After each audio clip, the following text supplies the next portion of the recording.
Friends, ఆ అమ్మవారు చౌడేశ్వరమ్మ తల్లి. ఆ చౌడేశ్వరమ్మ గుడికి రాత్రి వెళ్ళాను.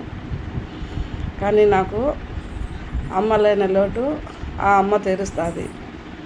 నాకు మా అమ్మ చిన్నప్పుడే చనిపోయినా కానీ ఆ అమ్మే మా అమ్మ అనుకుంటా.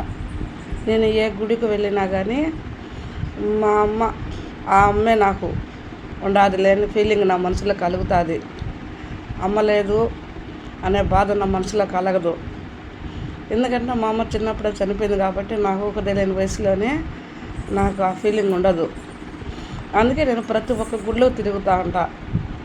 ప్రతి ఒక్క గుడికి పోయినా కానీ ఆ అమ్మని చూస్తే మా అమ్మని చూసుకున్నట్టే ఉంటుంది నాకు. ఆ గుడిలో ఉన్నంతసేపు మనసు బాగా ప్రశాంతంగా ఉంటుంది. ఎంత ప్రశాంతంగా అంటే అంత ప్రశాంతంగా ఉంటుంది. ఏ దిగులు ఏ టెన్షన్లు ఏమీ ఉండవు మనసులో. ఆ అమ్మవారి చూడు ఎంత బాగుండదో. ఆ అమ్మవారిని చూస్తా అంటే ఇంకా చూడాలా అనిపించేలాగా ఉంటుంది. ఆమె చౌడేశ్వరమ్మ తల్లి. ఆ మహాతల్లికి ఏ కోరికలు కోరినా కానీ శుక్రవారం రోజు తప్పకుండా నెరవేరుస్తుంది ఆ అమ్మ. అంత బాగుంటుంది ఆ గుడిలో ఆ అమ్మవారు.